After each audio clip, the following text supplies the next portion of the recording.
ঈদের special dinner. দেখে নাও আমরা কি কি খাই। এই দেখো, এটা হলো গাজরের হালুয়া, আর এটা হচ্ছে বাদামের হালুয়া, আর এটা হচ্ছে নারকেলের হালুয়া। হ্যাঁ, নারকেল দিয়ে দারুণ টেস্টি হালুয়া হয়, আর বাদামের হালুয়াটা খেলে না মনে হবে পুরো কাজু বরফির থেকেও টেস্টি। আর এটা হচ্ছে ছোলার হালুয়া।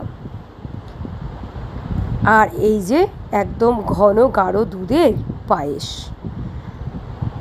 আর তার সঙ্গে থাকছে এই যে চলে এলো ঝাল জিনিস, এক বাটি দেশি মুরগির ঝোল, আর সাদা ধপধপে নরম, সাদা রুমালের থেকেও নরম চালের আটার রুটি।